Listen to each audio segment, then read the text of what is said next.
Yo, guys, check this out. Okay, this video for the 13 podcast was the first episode of the season. It got canceled after 2 hours. So you want to see the whole video, it's over at Rumble. I will provide a link at some point. I haven't really made up my Rumble channel yet, but the whole thing is at Rumble, and you can listen to the whole thing on the podcasting platform. So over on the RSS feed, so you can check it out on Amazon, iTunes, Spotify, all the places you can find your podcast. You can listen to the full episode over there. Here on YouTube, I'm going to attempt to edit what I think YouTube didn't like. Now, I can't be for sure what they didn't like because they didn't tell me. They just took the video down and said, this is medical misinformation. And I had no chance to ask why or what it was I said that was wrong or whatever. So this is going to be a guessing game. Let's try it. I'm just going to remove things that I think Google doesn't like. So this could be fun or not. Anyway, let's enjoy the first episode of the season at the end of the season. Okay, bye. What is going on, everybody? Welcome to the 13. I'm your host, Ryan 13. And today on the show, we have Vincent Fink, an amazing artist, musician, and badass person that I've been able to know, been lucky enough to know since 1995 or 1996. Vincent, how are you, brother? Ryan, great to be here once again. Yeah. Dude, two That's nights in a row, man. so much fun. Yeah, it's like a double hitter, man. It's so in a maybe a way it was kind of a blessing perhaps that the lightning struck us out twice. One of the things, one of the reasons I'm having Vinny on is not only because he's a badass motherfucker, but the real reason is because he's remaking the 13 logo, which is the Razor 13 logo, which he also made, and we're kind of just making it more me, or just it's the same thing but yeah, different.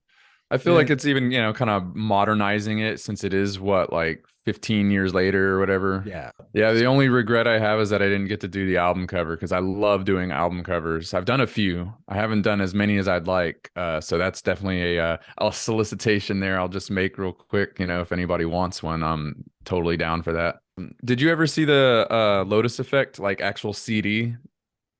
I do not have one. I need to get you one. Yeah, I actually now that one I felt really happy about because we went all out on that and I did the design work. So yeah, we had like several, I can't remember, but it was like a nice thick book with all the lyrics in there and a couple spreads with just the band. And Yeah, I got to have a lot of fun with that, and just go crazy with design and lots of cool photoshopping, lots of sacred geometry, and just, I got to just go at it. And it came out really nice. yeah, Yeah. hell yeah. So everybody who's listening, Vinny's, like I said, he's also, or Vincent, I'm going to call him Vinny a bunch because I've known him for years. But like also an amazing artist. He was in a band called Lotus Effect. He's been in a band called Complication. He's been in plenty of bands. He's got his own thing going. There's stuff on YouTube that I'm going to link in the bottom. You guys can go check out his music. He's a fucking phenomenal musician. Sorry about my dog barking in the background. He when you joined Lotus Effect, did you join Lotus Effect just because you wanted to, like you could, or did they need somebody, or how did that work out? Yeah, so that's a funny story. Like obviously I was friends with Ricky and Pam, and Pam was supporting them and go into their shows. And I guess she was the one who got me to kind of come out to a show. She was like, "Hey, Ricky's got a band, they're pretty good. Check them out, come out to a show." So I went out and I was like a fan, I was just like, "Hell yeah, this is good shit." Yeah, I was really actually enjoying it. Because if I wasn't, I would have just gone to that one show and that'd have been it. But I actually kind of started going to their shows, and they found out that I played both guitar and bass. And at first, they tried to get me in as a lead guitarist, and I came okay, in and jammed with them once, and they loved it. They were like, "Oh yeah, that's so cool. We love what you're doing." And I was like, "Yeah, it's pretty cool." And I was like, "But I don't know if it really needs it." And they're yeah, like, "Okay, that's cool." And they're like, "Well, would you like to play bass for us instead?" And I'm like, "Well, y'all have a bassist, right?" And they're like, "Yeah, but he's on his way out." And he really was kind of just like not feeling it. He was just slowly like kind of, and then I think eventually he just didn't show up. Like I don't think he had made Okay. an official quit or anything. I don't remember if they told me if it was a practice or a show. I'm pretty sure it was a practice. I hope it wasn't a show that he just didn't show up to. But Right. either way, he just stopped, and then they were like, "Hey, man, we need a bassist now." And I'm like, "All right, cool, I'll do it then." Because Done I deal. didn't,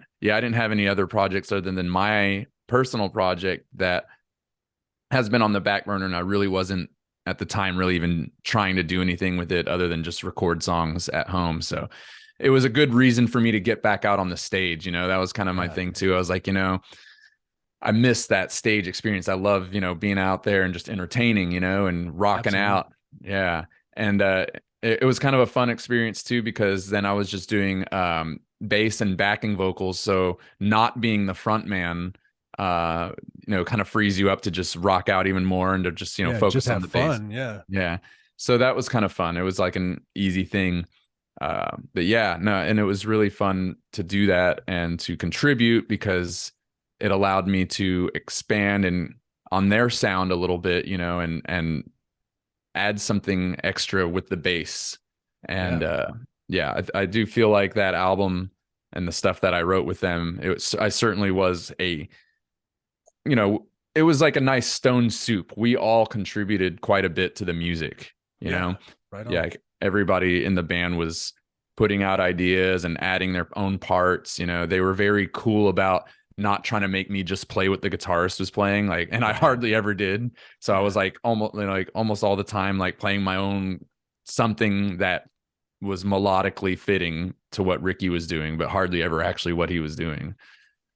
Dude, I mean, I've been in a band with Ricky before, and it's called Descending Soul. We never actually played any shows, but we hung out and wrote a lot of music together.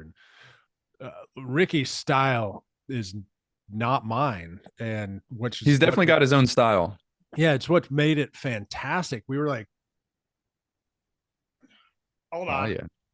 it's like there was like this thing. What was it? It was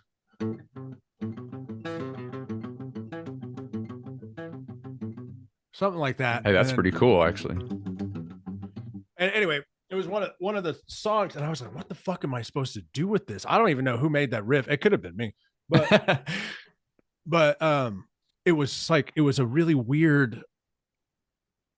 I think last night when we were talking, you had mentioned like a Tool vibe, and so like it's not weird. It's just like it was just not me. I come in from a thrash metal background, trying to figure out how to play with Ricky, and it was fucking fun as shit.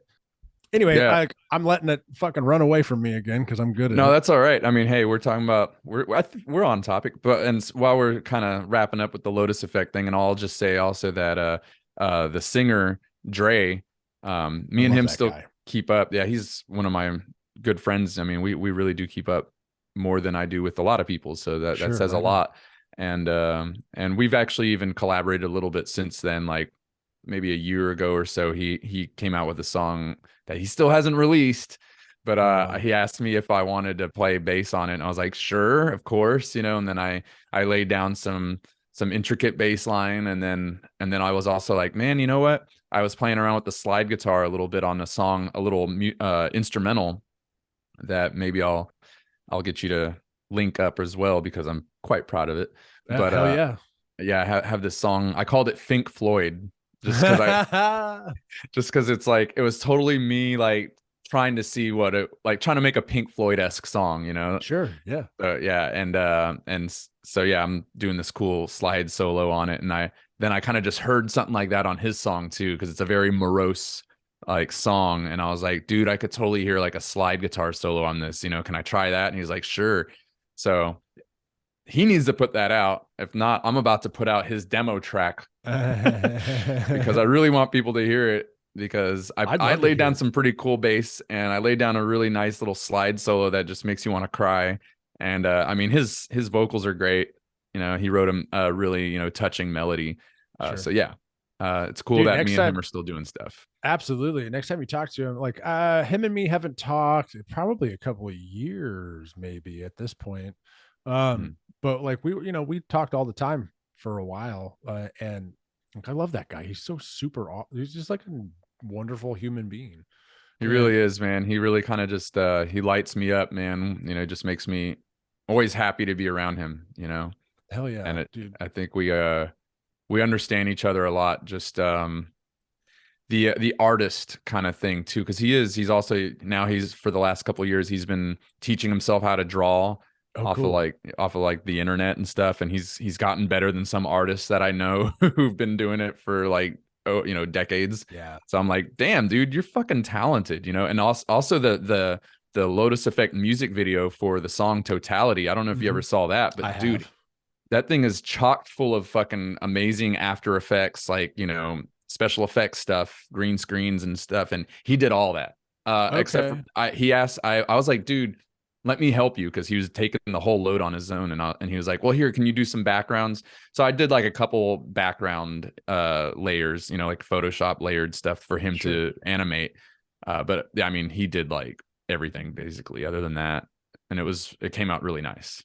How, like, okay, you guys had a couple of music videos. I feel like one was based around Christmas. Yeah, oh yeah, he did that one too. He put together and pretty much directed both of them. Pretty much all the videos he directed, I think. At least the ones that I was in when I was in the band. Yeah, we had that one for Bad Rudolph, as he That's called it, right. Yeah. which I would have just called it Rudolph the Red-Nosed Reindeer, because it's not like we changed the lyrics or like, you know, made it bad. I mean, we made it like, obviously we changed the melody. It had more of like a reggae beat, and then it went into like a rock kind of metal chorus and stuff. So I mean, we did make it like bad, I guess. But when I hear Bad Rudolph, I always thought that sounded like it should have been like, I don't know, like a rap song or something. Okay. But like I followed Lotus Effects for a long time. Loved you guys. Only saw like one or two shows live.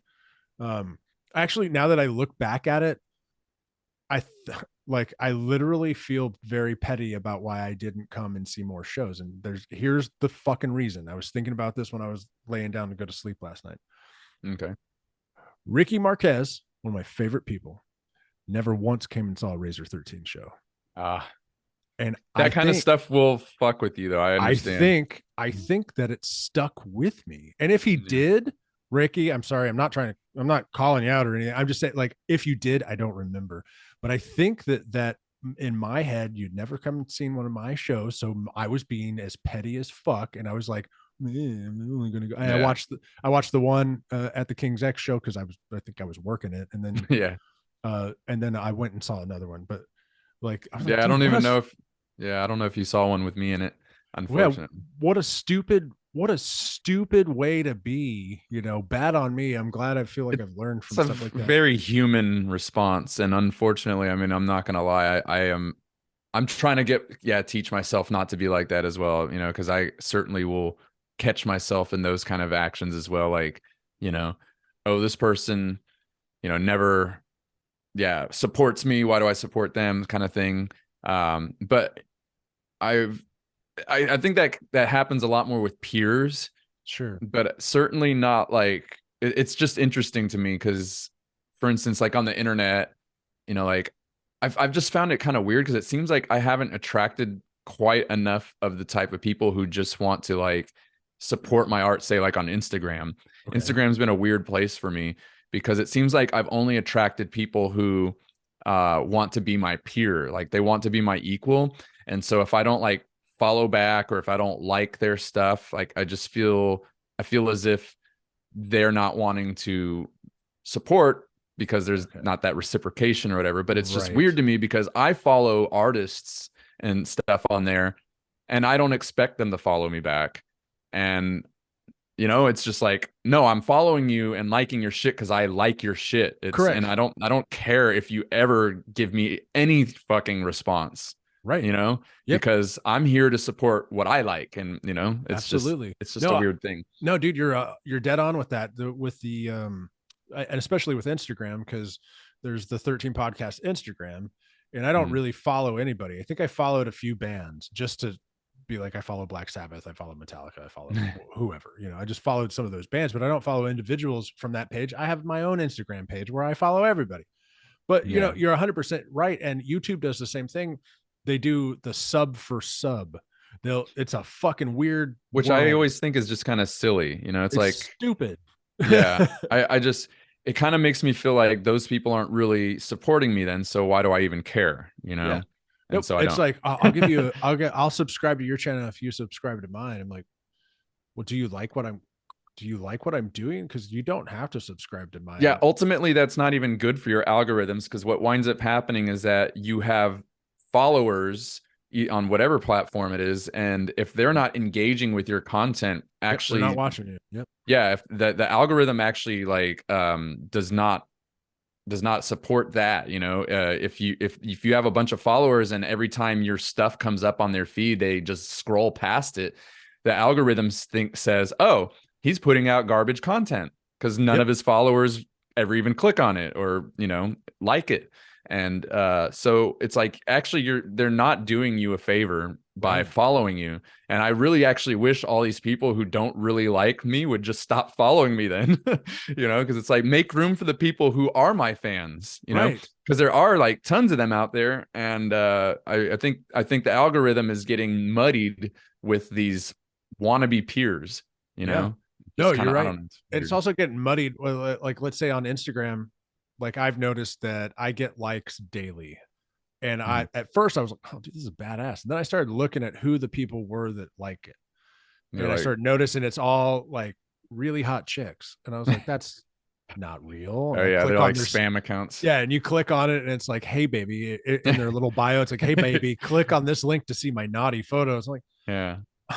stop. Like, and And I I don't certainly even know have. how to stop that. Right. Yeah. No, you have to just, you can actually make them, you can go through it and make them uncheck them to where they're not following you anymore, or you can block them.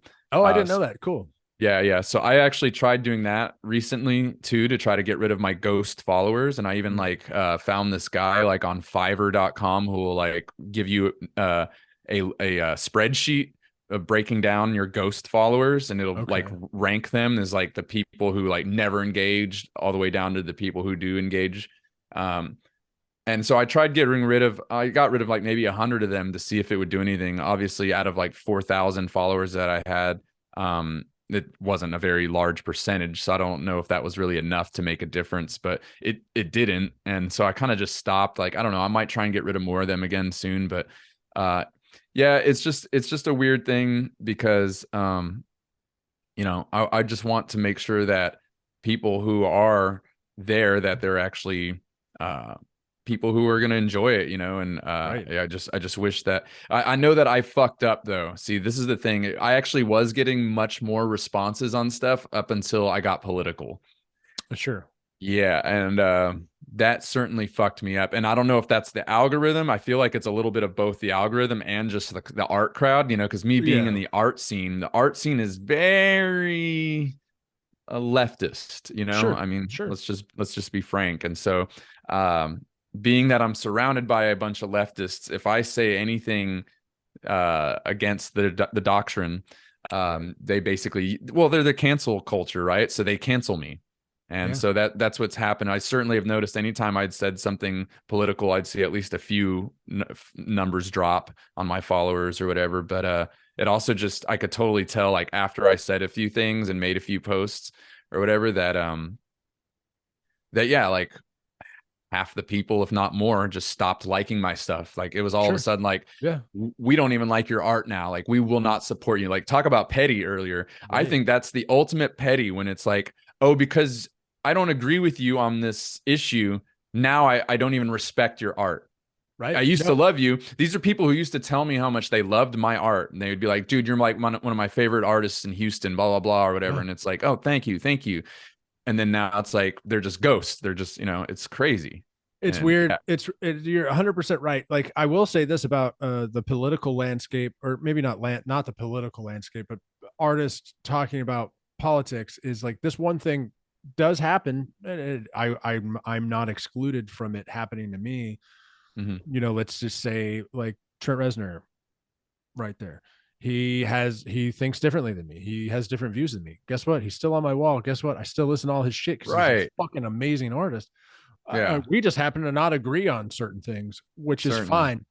It Yeah. does change as an adult. I don't know how I would have thought about it. As a kid. I wouldn't have cared because I didn't care about Yeah. politics when I was a kid.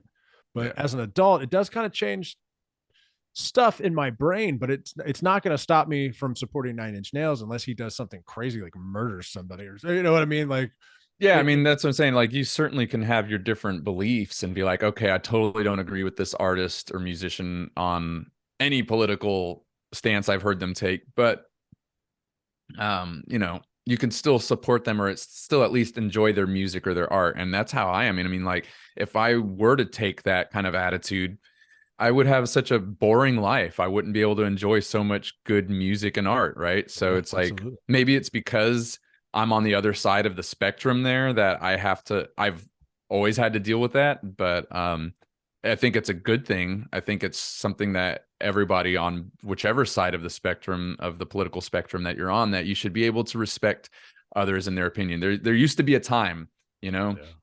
when people could have their differences in America and just shake hands at the end of the day or whatever, you know, and be like, you know, I respect your right to believe what you do.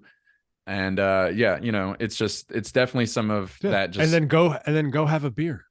You know, right, like, you know. hey, you want to go to the bar? Like, yeah, let's go to the bar. And these Like, differences are great. In fact, for me, it makes life more colorful and interesting. Like, I guess for me, it's actually made my life interesting and also even um, maybe made me a little bit more seasoned, I guess you could say, in my beliefs because I have been surrounded by people that I disagree with for so long in the art scene that it sure. really has challenged me. Like, I've had to really think about my beliefs on this stuff and be like, you know, because I'm always being told that the thing I'm thinking is wrong. So I'm like Right. constantly like checking myself. I'm like, am I wrong? Am I wrong? And Right. like, I'm like, damn, maybe I'm wrong. And but I keep coming to these certain, you know, I guess just understandings, you know, over time that my research, I'm becoming more as time goes on, um, more affirmed, I guess, in some of those beliefs. But Sure. I am always malleable and always changing. I'm still always like analyzing again, you know, like I have conversations all the time with people still that challenge my beliefs and that make me think twice about it. And I really do have to kind of like, and sometimes I am kind of still shifting, I guess you could say. I just, yeah, it's upsetting that that I can't get that in return and that there Yeah. is that cancel culture, you know. Yeah. That's the Speaking of weirdest which, thing. yeah, speaking of which, like since we were going to talk about it, you know, this kind of leads into something that I was going to mention. So you said you have gotten a chance to listen to the new Megadeth album, Absolutely. or fairly new. It came out at the end of last year of 2022. Yep. Yeah, The Sick, the Dying, and the Dead. I have to say that Yes. I think that is one of their best albums. I was actually even reading a review on it. I forget which publication it was, but everything they said in there was like pretty much exactly what I was thinking, which is like this is probably the best album they've put out since Endgame, if not even maybe like one of their classics. You know, Yeah. uh, Yeah. yeah, like Uh, maybe even since Euthanasia or something. Euthanasia was fantastic, dude. No, it's great. The sick, the dying, and the dead. Like, fuck yeah, man. Like, they're so good. I love Dave Mustaine. I know he gets a little I mean, hell, everybody does. Everybody's the way they are, but you know, sometimes he gets a little like moody.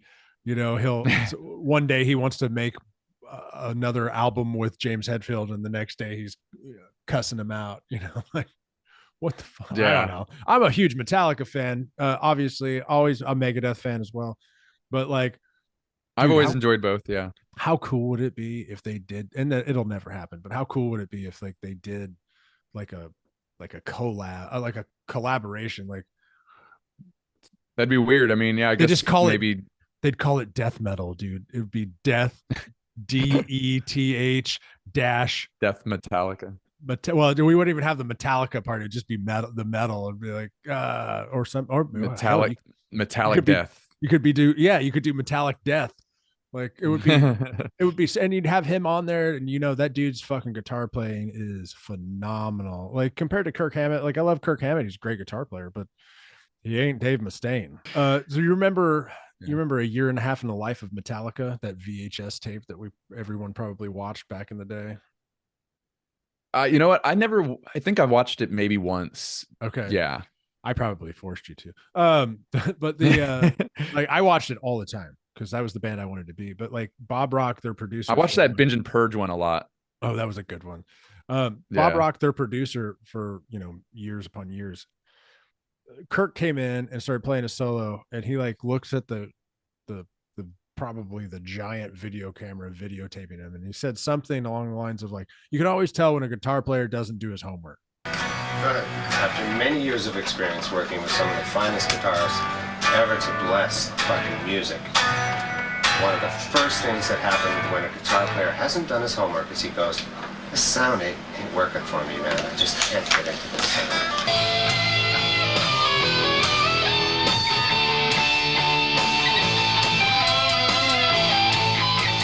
Remember what I said about guitar players that don't do their homework? Remember that. Hey man, I do my homework. I do, man. It just doesn't work. Right? You know what I mean? It's like it should play off what's there. Going up high is just like... Dun, dun, dun, dun, dun. Cut to the chase and fucking play, okay? All right, man. Now that you've, warmed up, let's hear the fucking Guitar Player of the Year solo.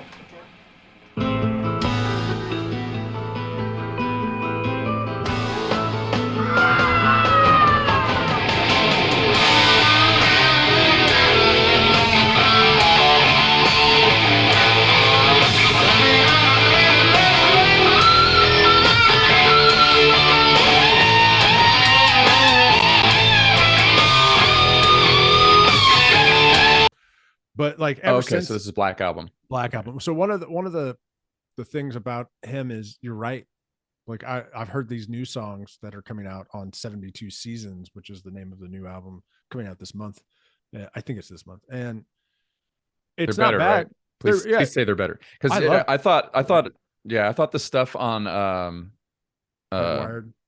Hardwired was much better for him. I thought his solos were sounding a lot more like just they had more feeling in them, a little more variation. Like, yeah, like he did his homework. Yeah, like he started learning some new stuff or something. Something happened to where the fire was a bit back there. Yeah, you know? and it's well, what's cool is it's pretty much James from Hardwired to now. It's basically back to how it used to be. It's James and Lars doing their Yeah. thing. And then we're like, okay, bass player and guitar player, do your thing.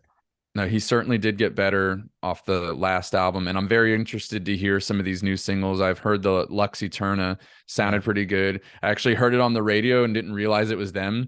It sounded like Motorhead. Because every now it was weird because like I was heard this shit and I was like, oh cool, like the buzz is actually playing like something new that sounds heavy, like actually has some double bass and like has this cool old school sound. I was like, wow, finally they're playing like a new band that has like a good old school sound. And then I suddenly realized I was like, oh, that's Metallica. Yeah, like you hear that chorus and it's like Lux Eterna, and you're like, yeah, that's James.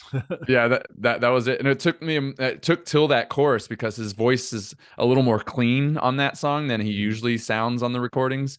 He's sounding a little bit more like how he sounds live, where he doesn't use the grit. Yeah, and a little bit more of that choir boy voice. So it took until it got to that chorus where he says Lux Eterna. I was like, oh yeah, I've heard this song before. This is good. But it is a really good song, so I'm excited about that. But yeah, the last Megadeth album that just came out, I just wanted to say that is an excellent album. Of course the lead guitar is just phenomenal. This guy that he's got for now the second album with Kiko, that dude's just stellar. He's got a very nice kind of like, he brings something different. Definitely a good merge of like, kind of reminds me of like how Marty Freeman had brought like kind of just his own style, something a little different to the table. So I think Kiko does that, and so it's working out well. But I just have to say, this takes a lot for me to like this album, because I kind of didn't want to like the new album before it even came out, whenever David Ellefson got fucking canceled. And that made me so mad that he got kicked out of the band, and they fucking replaced his bass lines right before, he'd already recorded it, and then they're just like, all right, not only are you kicked out, but we're also re-recording your fucking bass, so you don't have any rights or anything to this fucking album. It just like erased him. I just thought that was so shitty. On one of the first episodes of this show, I had Doug come on. I think I actually put Doug out as the first episode, even though I had recorded like 2 or 3 before. But me and Doug, I brought it up, because I was lucky enough to meet him Dave a few times during a tour King's X did with I don't know, another band, and there was a VH1 reality thing that followed us around. Not necessarily King's X and Didn't you see David Ellison at like some metal camp thing? that's what it is. This is what I'm talking about. Okay. It's like we were on this show. It was called, man, I can't think. J Rab, phone in. Where's the phone? He can't hear us. We're not live. But yeah, it was a metal thing. It was like where all your, or it was a rock and roll thing, all your favorite musicians played before King's X and Extreme. That's the tour we were on. King's X and Extreme played a show. So before that, VH1 filmed a show on the stage with people like Dave and just other people from other rock bands. And that's how I got to meet Dave. And he was just super fucking nice, super fucking humble. I don't know Yeah, if it he seems was, like it. I think at that time he hadn't rejoined Megadeth yet.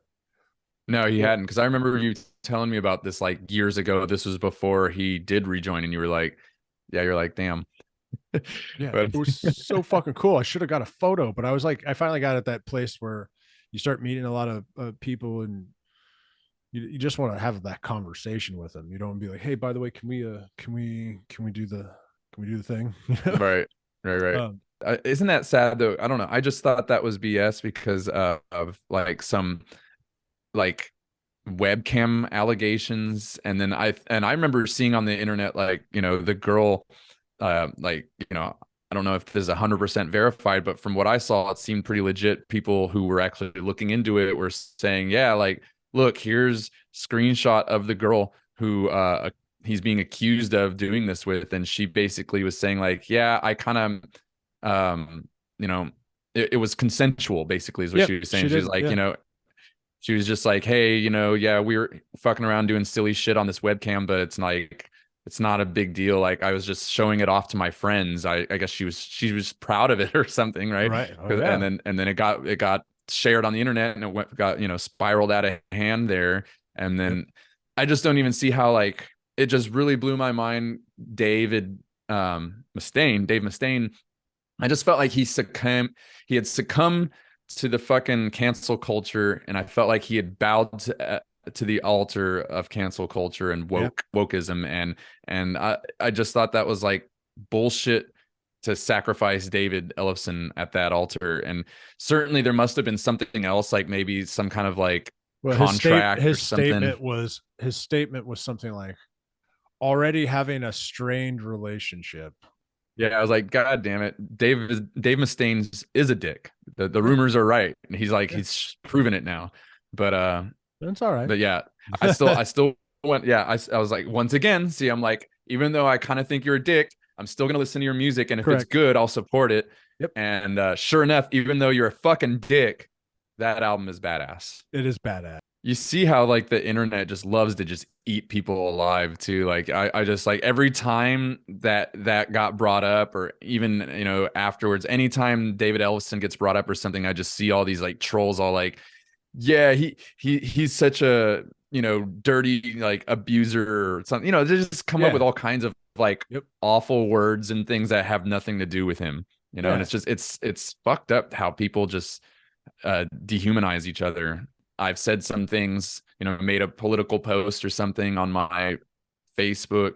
Mainly, it was just, I remember it was like 2020, and it was like December, and so we'd had basically almost a whole year of lockdowns and everything, and we had data coming in.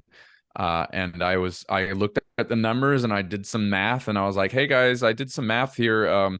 It's looking like basically only like, Okay, this is where things start getting a little dicey on my end. So they say medical misinformation on the Google, on the YouTubes.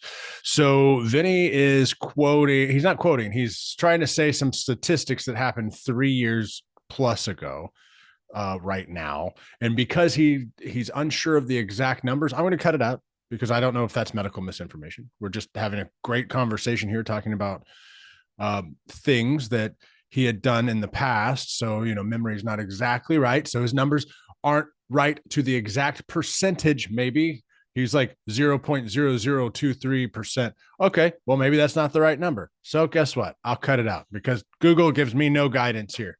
That's how the rest of this is going to go. I'm just chop, chop, chop, chop, chop. You want to see the whole thing? Go to Rumble. Check it out on the RSS feed. It's already been out there. But if you'd like to watch it here on YouTube, I will continue to edit the crap out of this thing. Back to the story. You know, if we go by their numbers. And I was like, does anyone want to check that for me or something? But man, that blew up. And I had the whole like art community just come crashing down on me. And it was actually now looking back, it was pretty traumatic because it made me like, well, I unfriended a few people who talked shit to me on there. And yeah, like told me like, oh, look, you're an asshole and you should feel bad about yourself and blah, blah, you know, just all these like really rotten kind of comments whenever it was like, hey, all I did was post a math equation. Like literally, I didn't even, I was careful to not like say this is good or bad or anything. And in fact, if I'm pointing out that not many people died, isn't that a good thing? Right. Like I thought that was a good thing that less people died. Yeah. You know? And how is that bad for me to point that out? Like that should have been like, hooray, it's not as bad as we thought it was. Cool. Like, no, but that's not what they wanted. They wanted death. And since I wasn't showing how many deaths we were supposed to have, that was like bad. Like, yeah, wow, they're like, you're not on our same page right now, dude. How dare you give us good news? Right. You know, it's like, yeah, it just blows my mind how like, yeah, just how people are being kind of like shepherded into this, like these narratives. And like, it's just all about like following this narrative. Right. Yeah. And it's been like that ever since 2020, man. Like the world has really changed. And I've definitely had to kind of assess where I am and how I'm going to conduct my business as an artist. And I do have to say that I'm very thankful for some of the supporters of mine. You know, I even have, I started a Patreon towards the end of last year. And one of my top donors is one of my. That will be linked below, by the way, everybody. Thank you. Yes, please support on there. But yeah, one of my longtime collectors and best supporters over the years is actually even one of my top patrons on Patreon.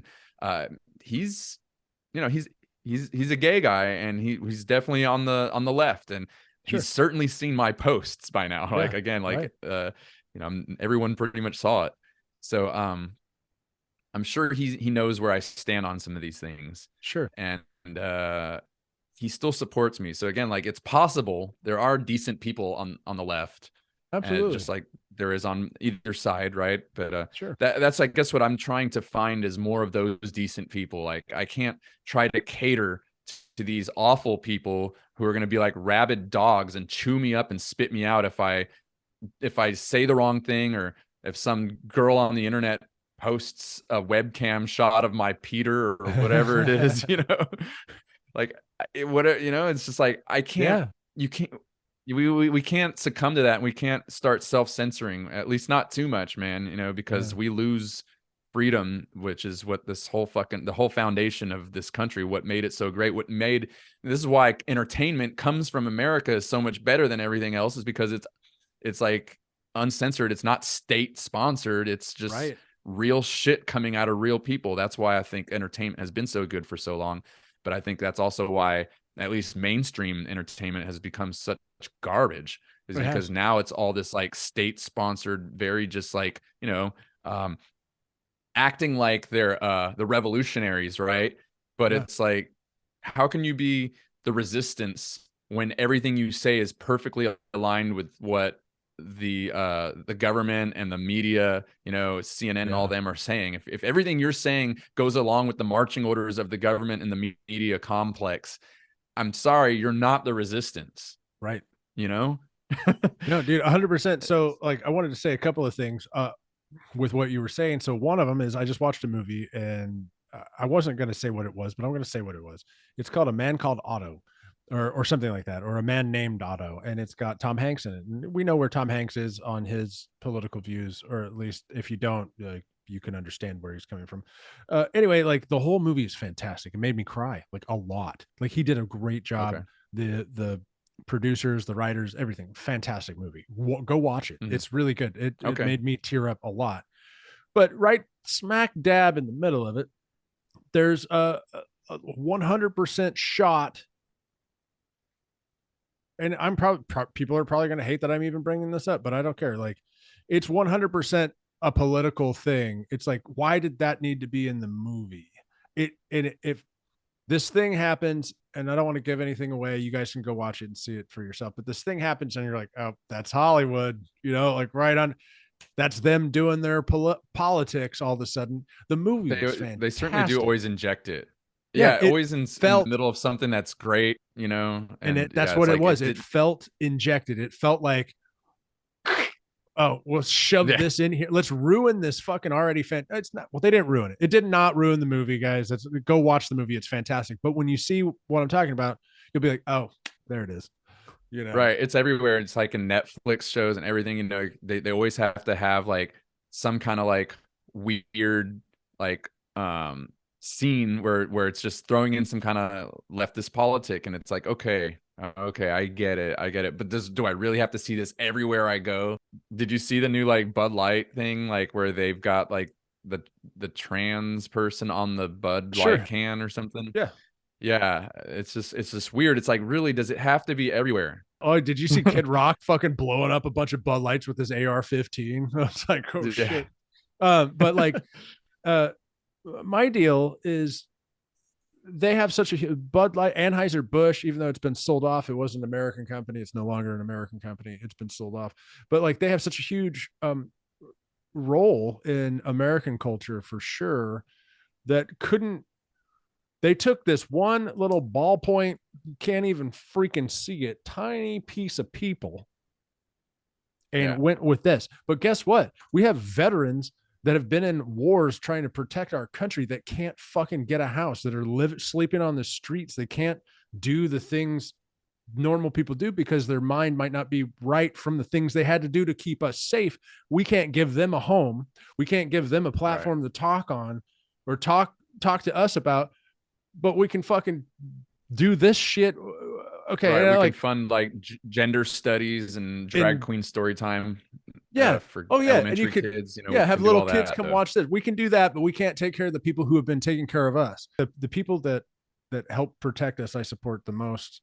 Like, I think they're fantastic. I do too. I certainly do. I kind of wish I would have served too. When I was younger, I was such a, I guess, anarchist or whatever that I didn't really have the desire to, but kind of looking back, kind of wish I would have, especially because I've seen how, not everyone, but I've definitely seen how a lot of ex-military have like just a good skill set that they developed from there. If not anything, like a good level of discipline. Absolutely. I've definitely heard, stories about, a lot of good, people who like business owners, entrepreneurs, like it's just because you learn how discipline, the people who really soak that shit in, at least, I've also met some ex-military people who were just like, I was like, wow, you were in the military. But not all, I definitely say more of them than less. Right. I feel like I can tell, Right. So the getting back to, because I'll get off topic, but getting back to the Bud Light thing, I'm still not 100% sure why everybody. I mean, I understand why people are freaking out, but I don't know the whole story behind the can with the dude who's clearly a dude being a chick thing. I don't understand it. I think the main thing is that person is like being like heralded as some kind of like pop icon hero kind of thing, and it's kind of nauseating because like I know I've seen that person come up a lot in the news feed, and it's just it's like it gets a bit tiresome. We're just like, we're tired of this, and like we get it, and like you said, I mean, what are they like? I might just start cutting large swaths of this out now because like I can't tell what's medical misinformation or not. So here we're talking about gender, and some numbers came up. So I'm going to get rid of numbers. I'm going to try to keep most of the conversation in, but I mean, as far as I know, there are only 2 genders, but Google might know better. So they may cut this part out too. Or they might just cut. I don't know. I'm trying to adhere, Google. I'm trying. Yes, sir. Yes, sir. But I don't know if you don't tell me what I'm supposed to, what's the medical misinformation. So I'm just guessing. Okay, back to the episode. 100%. I think everybody should be celebrated. I agree with that. I think we're all humans and yeah, I have no whatever. problem with trans people. I've Yeah. worked with trans people before. You know, I was at in a gallery once that was co-run by a trans person, and you know, they liked me, I liked them. We had no problems. I have no Right. problems with anyone of any kind of sexuality. You know, I Right. love everybody. You know, I'm very libertarian. You know, it's just like live and let live. You do your thing, I do mine. You do whatever you want in your bedroom, but you know, basically, yeah, like once you start indoctrinating children and teaching them to, you know, chop off private parts or whatever, Right. like doing irreversible surgeries and things like that, they will most likely come to regret once they snap out of it and grow up out of puberty. Just leave the kids alone. Let them grow up. Let them have a little bit of innocence. Just, you know, give them some time. You know, maybe once they're able to vote and, you know, buy liquor, then they can chop whatever they want off. You know, and I think I thought about that. There's a lot of other things about this. Like once you're at this point, whatever it is we deem 18, 21, I think everything's 21 now. I think you can't even buy cigarettes till you're 21 now. Oh yeah. I mean, I could be wrong, but I think they did make that, at least in Texas, a deal. And again, like I think a lot of very sensible, like, you know, gay or trans people, even I've seen them come out and be like, yeah, this whole like grooming the kids thing in school is not good. Like they're like, there's even like a movement of like trans against groomers, I think is what they call themselves. Sure. You know, and I mean, like, so I mean, I know I'm not being unreasonable here. It's just, you know, like... and I agree. No, I agree with you. School should not have anything to do with your sexuality. I think you get sex ed, and guess what they taught us in sex ed? 5th grade. I don't know. Very what it was little. for you. Very little. For me, I got it in 5th grade, so that's like 1994, 95, and it was a little booklet, and it showed me. And it was all the boys were separated and all the girls were separated. There was not a third class for anybody else. It was just like, this is it. And here's a booklet. And this is what your body does. And you're at this age where it's about to start doing these things. Right. Check it out. So for girls, it was, you know, getting your period. For boys, it was getting a boner, you know, it's like, y'all are ready to start fucking. Y'all need to know a little bit. Here's a picture of a flaccid penis. Here's an erect one. And you know, and that was pretty. And then like the coach awkward, you know, the gym coach awkwardly stood up there and like tried to explain it to us. God, what an awful job. Right. Oh, but you know, it's I don't know. It's that I think is the extent that the schools should. And it might also the only reason it's even in there is because, you know, there's some kids that don't have parents that are going to explain the birds and the bees to right.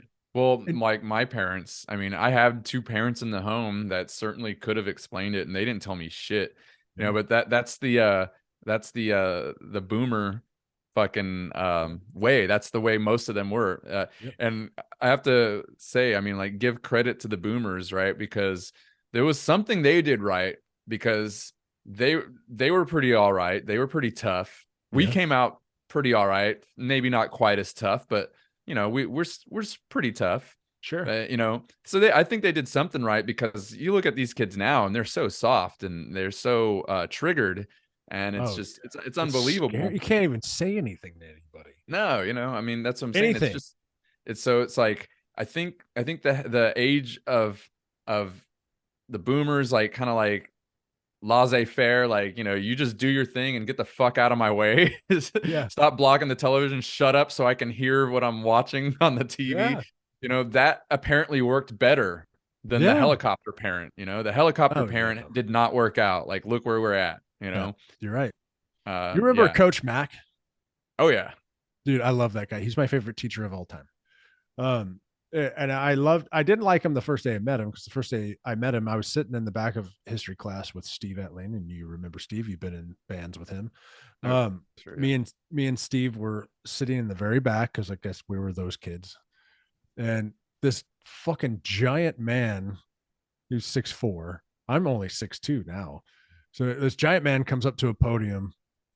He grips the podium, and you can hear his fingers grabbing that wood, like just breaking the wood. Yeah. And he just sat there and stared at us like he was a wrestler, you know, and like looked at everybody in the class and was like, if you need to sharpen your pencil, it better be sharpened before the bell rings.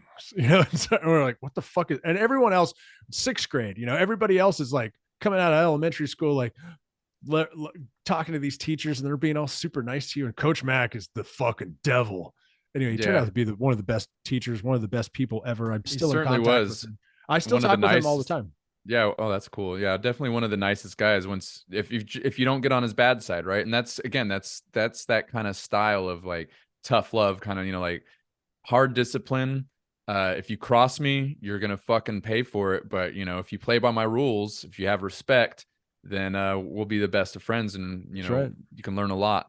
And I think that's the correct method, you know. And I think a lot of parents just try to be too much of like friends with their Yeah. kids, you know, and Yeah. they try too hard to be friends. And you have to draw a line somewhere and be like, okay, am I your friend or am I your guardian? And you know, which is it? Because I can't Yep. actually be both all the time, Yeah. you know? So yeah, it's man, I really feel for these kids, man, because their parents um are not disciplining them. They're leaving that up to the school system, and the school Yeah. system is not doing a good job. The school system is teaching them how to be weak. Yeah. They're not teaching them arithmetic and stuff anymore. And like now math is racist and all this stuff. So I mean, it's just Yeah. it's gone down, man. It's public school is just awful, man. It's like, I don't know, all these things kind of just accumulate. You know, like we were talking about with the dialectic chaos as well. Like it's just, man, we may be dying a death by 1,000 cuts, as it's called, you know. Yep. Just so many little things, you know, building up. You know, you got the freaking the economy with all the you know, inflation. There's just so many things that are hitting us at once. So it's a scary time to be alive. And I will say though that I think some of the younger generation, they're gonna come out of this hard as fuck, because they're living through a really fucked up hard time, you know. Yeah. Just like kind of where like the boomers and people like that, you know, they were raised by World War families. World War people who came out of World War II. Right, and their parents, you know, they saw things like the Great Depression and stuff. So they, Yeah. you know, it was like that's why like a couple generations back, people were so hard because man, they had to go through some hard fucking shit. And Right. we just had it too easy for too long. So man, it's like either it's gonna make or break us, you know. Yeah. And I hope it doesn't break us. I hope, yeah, like that I hope it this makes us. yeah, I hope it makes us great again, right? Oh Uh, yeah. and but also one more music thing that I wanted to bring up. Do you listen to Muse? Absolutely. I haven't lately, but I've always loved them. I love their bass lines in Oh yeah, particular. But yeah, certainly no. the bass is fucking amazing. Well, because they've been putting out some really good albums. But this latest one that they put out, Will of the People, Okay. it's definitely like, man, like lyrically, it's very relevant to a lot of things that, you know, we're kind of talking about right now. Um, I just love, and it's funny that I got into Muse a long while back, and they've always had like actually these little innuendos about like kind of like conspiracy theories, I guess you could say. Lots of like conspiracy theories, like kind of Okay. just peppered throughout their albums. Sure. Um, you know, and it's I love them for that. I mean, their music is great. Again, like even if they weren't, even if they were of a completely different persuasion, it wouldn't have mattered because I just like their sound. Right. Yep. Um, Oh, but dude, it's totally them. When Muse comes on, you know who it is. right, yeah, yeah, and but the fact that they have all these like wonderful like innuendos and things that that align with, I guess, the underground of, or just the, yeah, conspiracy theories and just the esoteric, I guess you could say as well. It's just really adds another dimension for me, because when I dig into these songs, I'm like, oh yeah, this, I know all about this. You know, this is great. Or Yeah. sometimes it's something new that I didn't know about. Like I remember they had a song called MK Ultra, Okay. and Wow. that was when I first learned about what MK Ultra was. Because Right. I was like, okay, that's a pretty cool song title. I really like this song. And I was like listening to the lyrics, I'm like, there's something deeper here. Like he's Yeah. describing something. And so I look up and I type in MK Ultra into the search engine, and sure enough, I find out about like this secret government program where they were like Yeah. yeah, like giving people like like I think LSD and just like other stuff to Yep. try to see how they would like how their minds would break. How And that, I like, mean, and yeah, and beyond. Like, yeah, yep, you're right. You guys can go look that up. I will also put that in the link in the description, the MK Ultra project, which is super fascinating. And there's a lot of rabbit holes we can go down with that. And we should, when I have you on, whatever it is, this new show is going to be called, the Rabbit hell yeah, Hole, whatever. the Ryan hole. The Ryan Hole, dude. Oh I wait, that see. sounds gross. I already wanted to call it. I already wanted to call it Ted's Rabbit Hole, and then I realized that was a porn star, or a porn video. Like that was the name. Ted. Yeah, because Ted is the guy. So okay, yeah. Sorry, I jumped into this. Ted is a guy who I work with, and he's super fascinating. He's an author of a book called I'm a Little Otter. It's a children's book. It's totally cool. It's great. You guys can see the link below. It's a great tale of this otter helping out a goose or something. But anyway, Ted will call me and we'll Zoom, and he'll be like, "All right, so here's the rabbit hole we're going down the day." And I think last night we talked about this. He'd be like, "There's a shadow government." I'm like, "Okay," and he's got a little presentation, and he gives it to me, and we don't record it. It's just that I'm like, "Holy crap, man, that was cool." Dude, So I yeah, wanted, there's so much knowledge on that. And like I remember when I first heard that phrase shadow government, it was like at one of my actually, yeah, my first art job that I got out of Art Institute. You know, and I was working in a art department, and the production manager, you know, he was this kind of cool, like artsy dude who would like bang artsy chicks around Houston and then tell me about it. He's like, "Yeah, you should hit this girl, man. She was pretty good." I'm like, "No." But that's not how I operate. Thank you. yeah. But I remember one time it was when I can't remember who was, I think it was Obama versus Mitt Romney was Okay. the presidential election, and he was like, "Hey, who do you think's gonna win? Like, you know, what do you think of these guys?" And I was like, I was like, that guy Mitt's not gonna win. He's like, "Why?" And I was like, "Because his name's fucking Mitt. Like, can Yeah. you imagine having a fucking President Mitt? That's not happening. President It's Mitt, not cool. Mitt Not Romney. just President doesn't. Romney. I just can't see that. You know, you can't have a president named Mitt." He was like, And that "Man." dude also flipped sides a bunch of times too, I think, right? I don't know, but yeah, obviously Obama had the cool factor going. He had a cooler He name was too, but super well spoken. yeah, You know, he kind of deceived a lot of people. I gave him a chance. I was I excited did about the too. first That's right. black president, but Me you too. know, wasn't incredibly impressed by the end of it, to say the least. But one of the things that he mentioned too while we were chatting about that kind of stuff was he was like, I don't even know how it got into it, but I just remember him saying that, like, I was like, "Well, what do you think? How do you think it's run? You know, how do you think the world's run or whatever?" And because he was asking me, and he said, "Well," he's like, "Well, I think there's a shadow government that's actually running everything from behind the scenes." And I was like, "A shadow government?" I was like, even though I kind of believe that already, just the way when he said that, I thought it kind of Yeah. sounded comical. Right. But like, and I was like, "Is it?" And then yeah, like I don't know, like I said, you know, then down the line, you find out more MK Ultra and you know, other things, like even again by Muse, like they had that album called the live album was called Harp, and then you go look that up, and HAARP, and it's this like high something Aurora. It's basically a weather modification system that's was being developed, and now they say that they're not using it. It's like, all right, sure. I'm sure you're still using it, and you probably have something even better that we don't even know about. That's just the public face one. Oh yeah. Yeah. You know, Why do you think so? Like, think about this. Like, we have daylight savings time and all that crap, and they've always said, "Oh, it's because of the farmers." You know, it's because of whatever. Benjamin Franklin came up with this, or whoever. Yeah, I think it was Benjamin Franklin came up with this back in the day. Like, why are we still using it? Why is it still here? It's a disrupt. Okay, in my opinion, here's a crazy thing. It's a disruption from said shadow government that to literally fuck with you to keep you kind of like docile. It's just another thing to keep you docile. Like having the beer, there go my dogs again. Like having the beer, drinking the Kool-Aid, doing whatever. It's just another thing that this shadow government or whatever are doing in the background to make sure that you can't rise up, that you can't do something. And the reason I'm saying that is because I don't know if you've noticed it, but I wish my dog would realize it. Jesus. When the time changes, it fucks with everybody.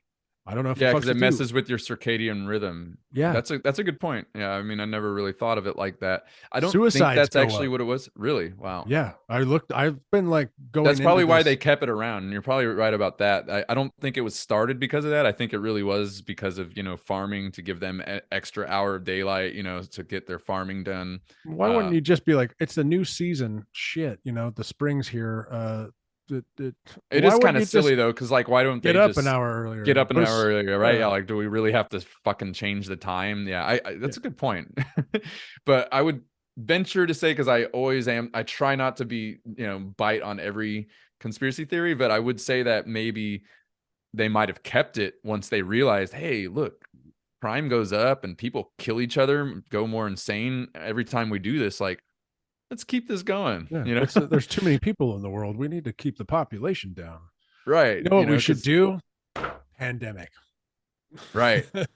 And they war gamed that, Yeah, did you ever see that? Like, it was like this thing called like SPARS 2020.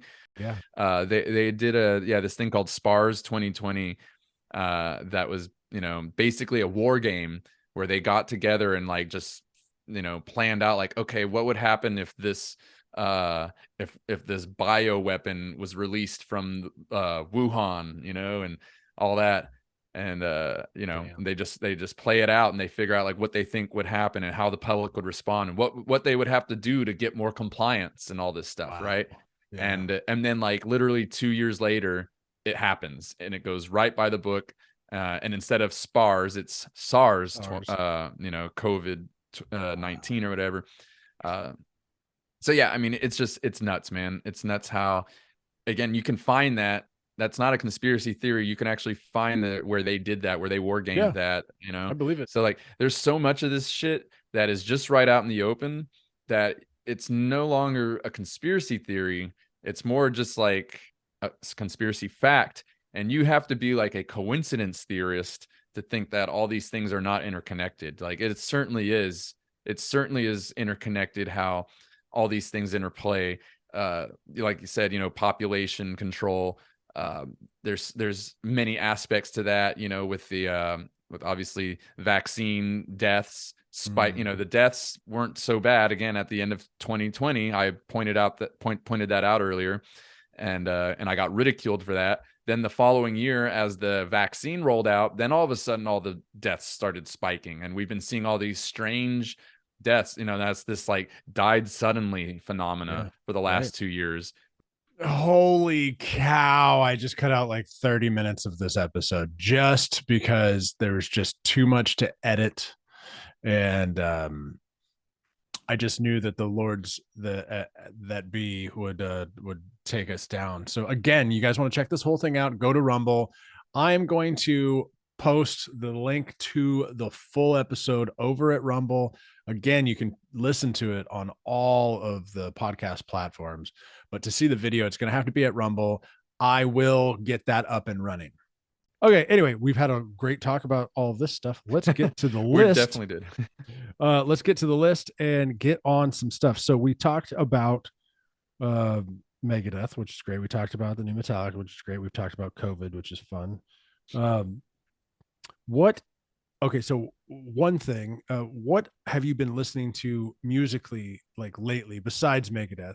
Is there any band that stands out to you? Is there somebody or maybe not necessarily a rock band, but there's like, have you been listening to anything lately that just inspires you? Oh, certainly. Yeah, I'm glad you asked, because I was, so I did mention Megadeth and also the new Muse. I highly encourage people to check that out, because it is actually one of their more heavy, more guitar-driven albums in a long time. So it's just great. And you said Will of the People? Yeah, and the message behind most of these songs, like a song called Compliance, very, very on point. Just great stuff. They have a song, the final song in there is called We Are Fucking Fucked. No shit. Yeah, and it's real shit, man. I'm telling you, it's very very pertinent to our times in this post-pandemic era, or But yeah, he even mentions the Great Reset in one of those songs. I just was like, whoa, he fucking said it. He said the Great Reset. It's like, this is awesome. Like, holy fuck. I just love when people actually talk about like real shit that's going on. So, and they're the only ones I know doing that. You Yeah. know, I plan on maybe putting some of that kind of stuff into some of my future releases if I ever get around to making more music. But You know, one band, on that Metallica Hardwired to Self-Destruct thing, one of the songs is like, "We're so fucked, shit out of luck, hardwired to self-destruct." And I was like, right? I did love that. Yeah. "Oh." That song, yeah, came out so hard. Oh man, it was so refreshing Yeah. when I saw that. And Kirk's solo was actually good. Yeah. uh, but and yeah, so a band that I don't know if you ever heard of them, and it's not rock, but it makes sense that I like them. They're called the Dead South. Dude, that name sounds familiar, but I can't think of a song or anything. So the Dead So South. their biggest hit is a song called "In Hell I'll Be Good Company."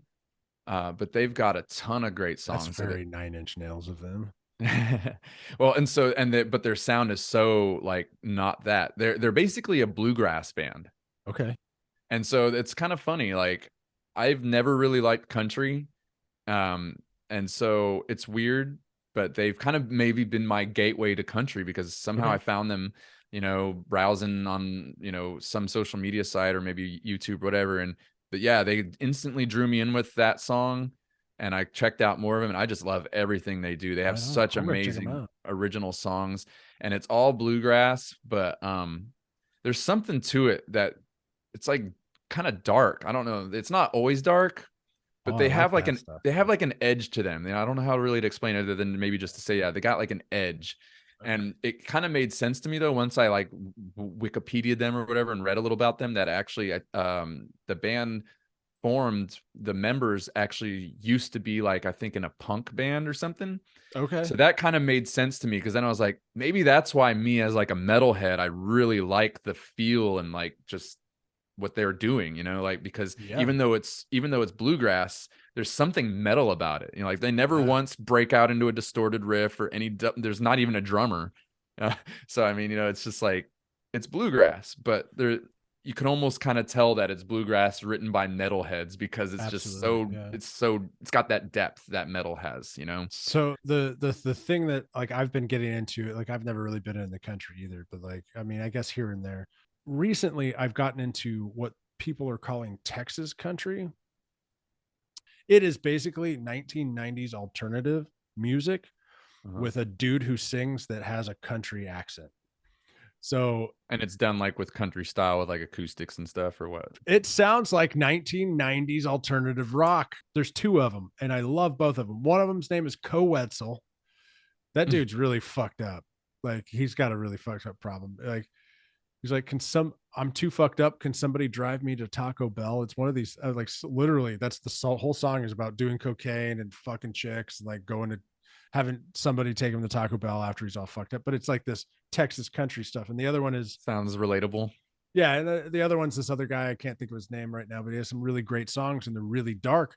But it's just these regular ass 1990s alternative rock songs with a guy who's got a little twang on his voice, and that's it. And I'm like, okay, I can get behind this. Like, this is cool. Moving on to, because thank you for telling me about the Dead South. I can't wait to check them out after this. I want to go back to the logo. I want to go back to it. I want to share it. Can you see it? Is I it there? can. Yeah. So this is my background of my computer right now because I thought Vincent did such a great job.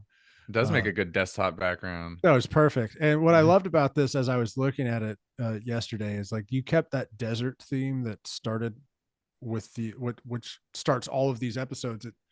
You see Right. the So Razor that's my 13. vision is I wanted because I like the idea of what you have there, but I just kind of felt like it looks like it could, it could be improved upon. So that's kind of what I'm hoping to do with this is to have like this like, oh man, you're gonna love it. Cause that geometric extruded spheroid or whatever you want to call it is like Yeah. I just imagine it's gonna like kind of come swooping in, and then the 13 won't be visible yet, kind of swoop into view, come down towards the ground there, and then like the 13 will kind of just emerge out of it, and then Oh, maybe it'll even dude. kind of almost like I'm thinking this just right now, like maybe the 13 will kind of like come out and then just like sever almost like it in a way, like it kind of gives birth to it or like drops it off, and then the sphere maybe just flies away and leaves 13 there, maybe something like that. Oh, Either dude, I that. did like that too. I know, man, I never even thought about something like that. That is cool.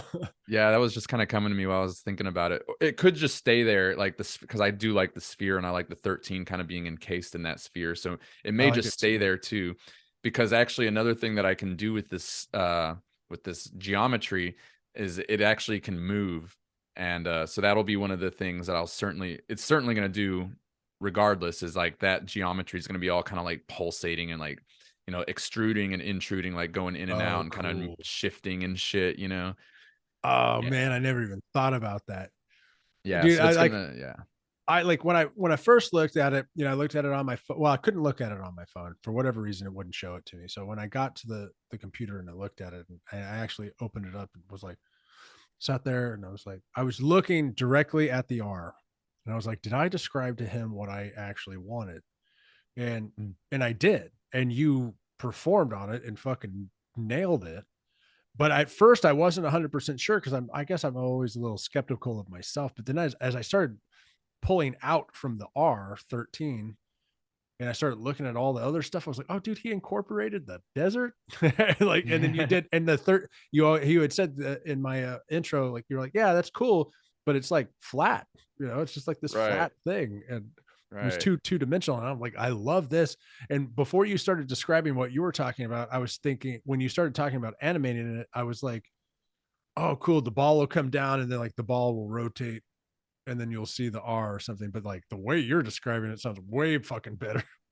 Yeah, yeah. Yeah, the ball that ball's gonna be all like fucking yeah, pushing and pulling all these little fucking nodules. And then yeah, and I kind of see that the 13 kind of probably just emerging from that, kind of being That's so cool. pushed out of it. Yeah. And either, like I said, either will kind of just hang out there and just stay there like that with the modules kind of just still like shifting and stuff while the 13's just there, and that could be Yeah. the end of it. Or maybe, like I said, it might just kind of like leave it there and take off and then just leave the 13 there. But I kind of think I might like for it to just the spheroid to kind of stay there with it, but Yeah. we'll Yeah. see. Yeah. Yeah, you were asking for me to basically do do something different but keep it the same. Yeah. And Do that's like that. But keep it the same. right. Yeah, that was really like fucking with me and kind of hard because I was like, okay, how do I change it but keep it the same? Right. Yeah, like that was kind of tough. But Yeah. My bad. I like, I want, so my whole deal is like the whole Ryan 13 thing came about because I love Danny Filth from Cradle of Filth. And I was like, oh, what a cool thing. What a cool way to do things. I was like, okay, cool. I'm going to be Ryan 13 or whatever when I was in my 20s. And, oh yeah, I see what you mean. that's why I say, yeah, totally fucking, I'm not original. And but now then I started using this symbol, which is a great fucking symbol, but it's the Razor 13 symbol. I know I kind of said it earlier. And I felt bad. So I hope Whether we at least changed it enough. you changed it You know, enough. I mean, I dude, think so. We I added think spikes, and I also kind of twisted it and made it a little more gnarly and gave it, it's definitely different now. it is now my symbol. Like Yeah. it can I don't like still, yours more, actually. I do too. Well, actually, I don't know. I like the original too, but like Yeah. this way, I feel like, and there's not like anybody in the Razor 13 camp that's against me using this symbol. I've just felt like I want to keep it the same because of how this show came about, but I want it to be more me. And this is it. And this is fantastic. And it's gonna, be on t-shirts and shit. I'm really digging it, man. I'm really excited. Yeah, I'm glad that you like it because obviously if you don't, then I'm fucked. I gotta come up with something else. No, I like it. And I liked the original things that you were coming up with when we first started talking about it. You like shot, like when I asked you to think about it, and you Mhm. shot me like 3 or 4 different ideas. I liked those. And then, but I sat with it and I was like, I've already started using this. And that's how the whole show started in the first place, was supposed to be just talking about Razor 13, 5 episodes, and it was over. Anyway, Vincent Fink, thank you for coming on the show. Hey, We thank you are so much, man. not done talking. Stick around after this so we can talk a little bit more. But also, you're going to be on the show way more often as long as you want to be. And Fuck yeah. that new rabbit hole show, whatever the fuck I'm going to call it. I want you to come on that because we have a lot to talk about. It can be a weekly thing. It could be a monthly thing. It could be, it's just going to be 15, 20 minutes of us just like, there's a shadow government, like it's just going to be, I That'll think. be a good challenge to try to actually get my ass to like say something in a concise 15 minutes. Yeah. Oh, and that's where I'm at with most of this stuff is like I love this long form stuff and I love having these videos and I love having these talks because we need the long form. Andy Blacksugar, the guitar player for Blondie and KMFDM, when he came on the show, we were talking about the short form stuff and he's like, dude, we need this long form stuff. We need it. We need it as a society. I And love it. Yeah, honestly, I think a lot of people dig it. I think it'll go over well. We've got like 2 hours, so there's gonna be like 4 hours of us talking now. I think you're gonna have fuck plus yeah. like that first one where I was on the phone with you. So like, I mean, you Yeah. got all this shit, but it's Yeah. great because I know for me, I'm always looking for long ass videos or talks, podcasts or whatever to put on while I'm working, and when Yeah. I'm working on art, I'm working on it for hours at a time and I don't want to have to keep finding something new to put on. Right. It's great to like just be able to put something on and have it just roll for a few hours, so and then you get time to really absorb it. It gives people time to really expand on their thoughts, and not being bombarded every 5 minutes or whatever it is with like a commercial break, Yeah. and Right. yeah, all that shit's just annoying. This is If definitely the superior format. Hell yeah. If you don't mind, can I pass your email address along to Brandon Thomas from Expanding Reality? So he might Oh, ask you on his show. sure. Yeah, definitely. I love shooting the shit. I love talking, especially like, conspiracy theories. Obviously, I'm very much into the esoteric, and all that kind of stuff, man. I think Yeah. I'm glad we got to get a little bit into the beyond here as well as just the music talk. Yeah. There's so much. You're going to come on so much more. I got questions, but I'm going to ask off air so we don't give stuff away for the next Okay. time you come on. But But hey, I'm uh, proud of you for getting that SM7B, by the way. Just a real quick little gear talk. Yeah, I've been rocking this fucking mic forever. Ever since I bought it for vocals yeah. back in the day. The guy at Guitar Center asked me what kind of vocals I do, and I told him, well, I do a little bit of singing and screaming and shit, and he was like, Yeah. SM7B. He's like, this is the mic that James Hetfield used on the Black Album. I was like, sold. Found out recently Done. that Michael Jackson also used it on the Thriller, as well as Wow. a lot of other, obviously it's everywhere. It's like omnipresent now in the podcast Yeah. sphere. So And they made it like it's cheap enough. It's not cheap, yeah. Well, but it's it's more than it cheap. was before. I Yeah. bought it for like $400. I think it's like how much was that? Just the mic I think was like 375 plus tax. So it ended up coming out to 400. Then I Really? So that's really surprising that it's still like the same price. it still like it still I could have came out. swore I paid like 400 at least when I bought it. It Maybe may it have, was like 370. don't quote me on it. I did go on Okay. Amazon and I I know I'm was kind of like, like pissed off now. Like you should have paid more, god damn it. well, hold on. Inflation. I could probably look it up. I'll look it up. I'll look it up after we end in the recording and tell you exactly how much I paid for it. But Yeah. I think I'm still paying for it because I did that whole Amazon. They're like, oh, just pay $100 a month for it. I'm like, and you'll be done in 6 months. I'm like, all right, sweet. Oh, it's like buy now, pay later thing. Yeah, yeah. Well, I bought it now and paid the $120 up front, Oh, okay. but every month I pay another 100 and whatever or however much. I don't know. I don't pay Okay. attention to it. And that's probably Yeah. why I'm bad with my finances because I don't pay attention. Well, no, it's a fairly priced mic. I mean, it's good because it's in that nice like mid range. It's a super pro mic, Yeah. but it doesn't cost too fucking much. It's Yeah. it's It's like in that. attainable. Yeah, it's in that like it's about as much as any of us want to pay for a microphone. Yep. So it's like right up 100%. there. It's like, okay, I guess I'll do it. Most of my Shure mics, you buy the oh my God. Why can't I think of it? The instrument one or the vocal Oh one. The yeah, 58. Chef. Yeah, sure, 58 or 57. Both 58, of what them. is it? But either both of them, they're $100 a piece. Right. And like totally attainable. Like that's great. This Yeah. is a little bit more, but dude, I mean, listen to how good you sound, like, Right. and there's nothing attached to it. I have nothing attached to this. It's going Yeah, directly So, into my Scarlett. That's it. so I wanted to ask you that because mine's going directly into a Scarlett as well. There it is. So we got the the real the home pro setup. But That's so right. what happened to your cloud thing, because I've actually never had one of those, and I was thinking of buying one, but then I decided maybe next time. So this was a gift, along with this mic stand. Tell them what it is again. And this mic stand. I had these two gifted to me along with this. Can you see what it says there? Yeah, what is it? Cloud lifter. That's it. Yeah. Yeah, the Cloud Lifter. Yeah. And I guess I've been recommended that. It's supposed to, and like this was given to me by another podcast. It was given to me by Brandon Thomas from Expanding Reality, actually, along with these mic stands. And it's supposed to. It stopped working. It stopped working. Okay. Yeah. Sorry, I didn't mean to interrupt you. Tell them what it does. No, well, it's supposed to just pretty much elevate what this thing is putting out. That's right. I mean, at the end of the day, there's a dynamic mic, but it's a very low input mic. So you have to really crank up the level almost to like full blast to get it at a pretty good level. Correct. To record with.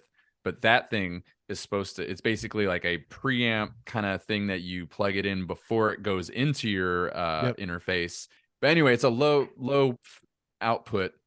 So yeah, that thing boosts the output in a clean way. That's the idea, is that Cloud Lifter is supposed to boost the level to a nice, higher gain without adding a bunch of noise to it. Right. Yeah. And so either this cable that plugs into my Scarlett is broken, or this is broken. I haven't figured out which one yet. Okay, so you might just need to get a new cable. I might just need to get a new one of these.